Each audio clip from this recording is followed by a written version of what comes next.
Shri Swami Samarth. Hello, नमस्कार. श्री स्वामी समर्थ. तुमचं स्वागत आहे माझं चॅनेल नीता इजी शिलाईमध्ये. तर ही बघा 5 ब्लाऊज पीस आहेत. तर ही अर्जंट ऑर्डर आलेली आहे. यातली 2 तुम्हाला मी कट करून दाखवणार आहे, कारण बाकीची 3 आहेत ती साधी आहेत आणि 2 आहेत ती 3/4 बाईची बॅकला डिझाईनचे आहेत. तर हे 2चे मी अस्तर ठेवून घेतलेलं आहे डबल फोल्ड करून. एक ब्ल्यू कलर आहे आणि एक पिंक कलर आहे. तर फोल्डिंगच्या साईडला ब्लाऊजची मापे टाकायची आहेत. तर इथे बघा, तर ब्लाऊजची उंची 12 इंच आहे. तर मार्जिनसाठी 1 इंच एक्स्ट्रा घेऊन आपण 13 इंचावर असा पॉईंट द्यायचा आहे. आणि शोल्डर आहे 5.25 इंच. तर 5.25 इंचावर एक असा पॉईंट देऊया आणि ही लाईन अशी आखून घेऊया.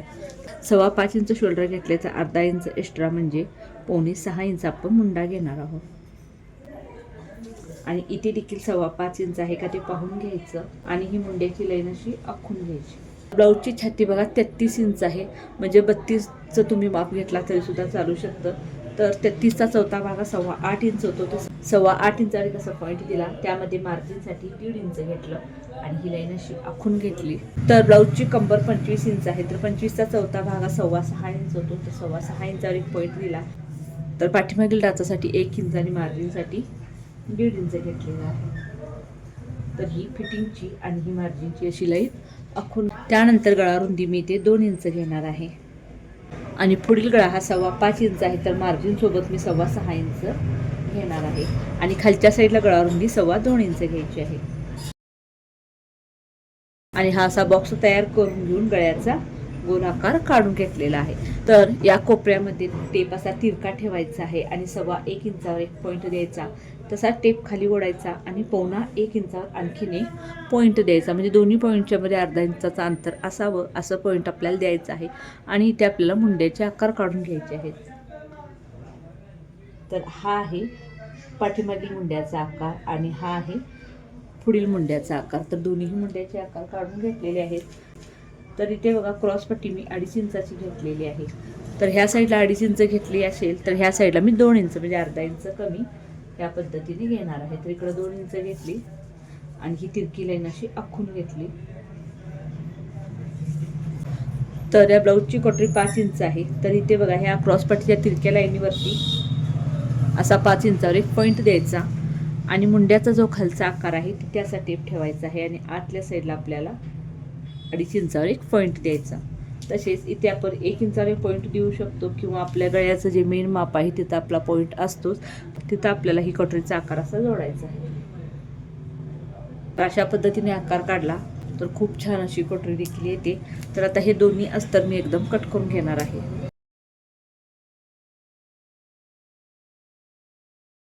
तर आता बघा मी कशा पद्धतीने कटिंग करते हे तुम्हाला दाखवते. तर हे अस्तर आहे, हे आपल्याला आहे असंच फक्त असं पलटून घ्यायचं. तर ते का सांगते तुम्हाला, कारण आपल्याला आता साईड पीस काढायचा आहे. तर हा जो आता आपण मार्किंग केलेला भाग आहे तो घ्यायचा आहे आणि तो असा उलटा करून ह्याच्यावरती ठेवून द्यायचा आहे. अगदी व्यवस्थित, कुठेही कमी वगैरे पडणार नाही. तर बघा इथून आपल्याला साईड पीस घ्यायचा आहे. तर इथं भरपूर अजून जागा आहे. तर इथे आपल्याला काय करायचं आहे, वरच्या शोल्डरच्या साईडला इथे असं बरोबर अस्तर बरोबर एक लाईन आखून घ्यायची आणि इथे मुंड्याची इथे थोडीशी आणि इथे थोडीशी लाईन आखून घ्यायची आणि ही साईडची लाईन अशी पूर्ण आखून घ्यायची आणि याच्यावरती हाताने अगदी थोडंसं प्रेस करायचं. प्रेस केलं त्यानंतर हा पार्ट काढून घेऊया. तर बघू शकता तुम्ही हा असा आकार आपला साईड पीसचा उठलेला आहे. तर आता मी साईड पीस कट करून घेते. अशा पद्धतीने जर कटिंग केला तर तुम्हाला कोणत्याही प्रकारचं पेपर कटिंग वगैरे ठेवावं लागत नाही किंवा ब्लाऊज पीस देखील तुम्हाला कमी पडत नाही.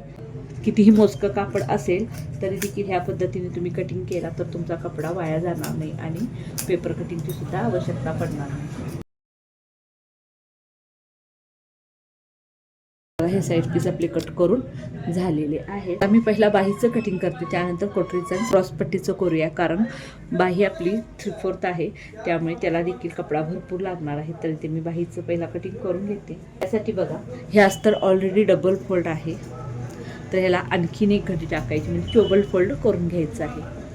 तर हे बघा, तर ही चोबल फोल्ड करून घेतलेली आहे आपली. तर इथे खालच्या साईडला मी लाईन आखून घेते, कारण आपला अस्तर वर खाली असू शकतो त्यामुळे बाही कमी जास्त व्हायला नको. तर बाही उंची आहे 9.5 इंच. त्यामध्ये मार्जिनसाठी आपल्याला 1.25 इंच वाढवायचा असतो, म्हणजे आपण घेणार आहे एकूण 10.25 इंच. आणि इथे बघा अशी 2 इंचाची एक छोटीशी लाईन आखून घ्यायची. ही लाईन तुम्ही कंटिन्यू देखील करू शकता, कारण तुम्हाला मुंडाखुली घेण्यासाठी मग सोपं पडेल. बघा इथून खाली आपल्याला मुंडाखुली घ्यायची आहे उंचीपासून. तर मुंडाखुली मी ते 3.5 इंचावर घेतलेली आहे आणि बाही रुंदी आहे 7.5 इंच. हा मुंडाखुलीचा पॉईंट आणि बाही रुंदीचा पॉईंट जोडायचा आहे आणि जिथे जोडतो तिथून आपल्याला बाहीचा आकार काढून घ्यायचा आहे. बाहीचा आकार कसा काढायचा किंवा मी इथे बाही रुंदी जी घेतली ती कशा पद्धतीने घेतली हे माझ्या मागील बऱ्याच व्हिडिओमध्ये आहे, ते तुम्ही पाहू शकता. तर बाहीचा पुढील भागाचा देखील मी आकार काढून घेते. त्यानंतर बघा दंडघेर घेऊया. तर दंडघेर आहे 5 इंच. यामध्ये मार्जिनसाठी आपल्याला 1.5 इंच घ्यायचं आहे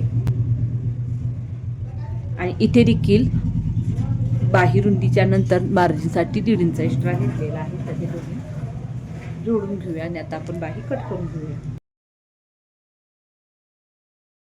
तर बघा बाही कट केल्यानंतर पहिला आपल्याला इथं सेंटरला कात्रीनं असा कट किंवा नॉच मारून घ्यायचा आहे.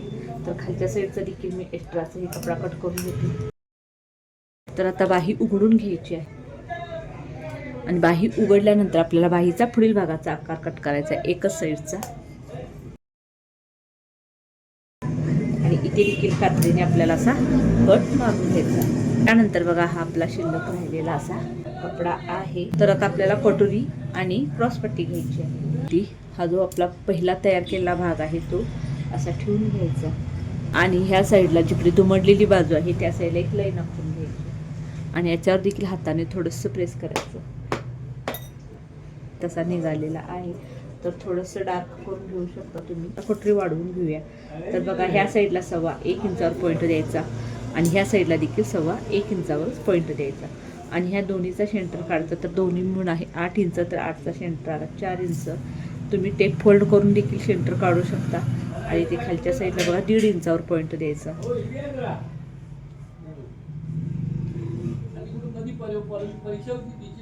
आणि इथून असं बघा तिरक्या लाईनी आखून घ्यायचं आणि इथून इकडं आपल्याला 1/2 इंचावर असा पॉईंट घेऊन हा आकार काढून घ्यायचा आणि इथून इकडं 1/2 इंचावर एक पॉईंट द्यायचा आणि हे असं तिरकी लाईन आखून घेतली. तर कटोरीचा आकार वाढवून झालेला आहे. आता कटोरी कट करून घेऊया. आता राहिलेली आहे आपली क्रॉसपट्टी. तर क्रॉसपट्टी आपण 2.5 इंचाची घेतली होती. तर इथे आपल्याला 1/2 इंच वाढवून घ्यायचं, म्हणजे 3 इंचाची क्रॉसपट्टी आपल्याला घ्यायची आहे. तर ह्या साईडला 3 इंच घेतलं तर ह्या साईडला आपल्याला 1/2 इंच कमी म्हणजे 2.5 इंच घ्यायचं आहे.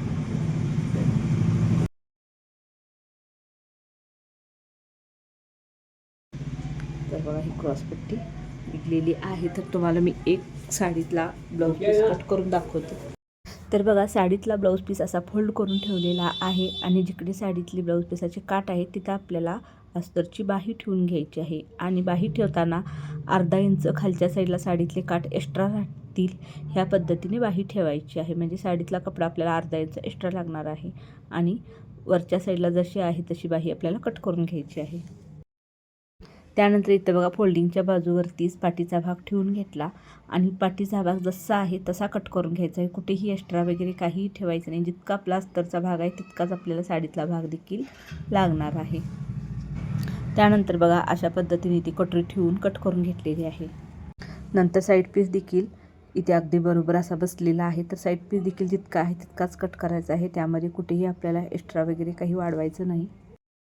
तर आता राहिलेली आहे क्रॉसपट्टी. त्यासाठी बघा इथे डबल फोल्ड करून घेतलेला आहे साडीतलं ब्लाऊज पीस. त्यानंतर त्यावरती आपली ही अस्तरची क्रॉसपट्टी ठेवायची आहे आणि अस्तरची क्रॉसपट्टी ठेवताना 1/2 इंच साडीतली क्रॉसपट्टी एक्स्ट्रा राहील ह्या पद्धतीने ठेवायची आहे. फक्त आपल्याला क्रॉसपट्टीमध्ये आणि बाहीमध्ये इतकंच 1/2 इंच साडीतला कपडा एक्स्ट्रा ठेवायचा आहे. बाकीच्या कोणत्याही पार्टला आपल्याला एक्स्ट्रा वगैरे काही ठेवायचं नाही. जसं आहे तितकाच आपल्याला बाकीचे पार्ट हे लागणार आहेत. तर हे ब्लाऊजचं कटिंग आता पूर्ण झालेलं आहे कटोरी ब्लाऊजचं. तर तुम्हाला व्हिडिओ कसा वाटला मला नक्की कमेंट करून सांगा आणि व्हिडिओ आवडला असेल तर लाईक शेअर आणि सबस्क्राईब करायला देखील विसरू नका. थँक्यू.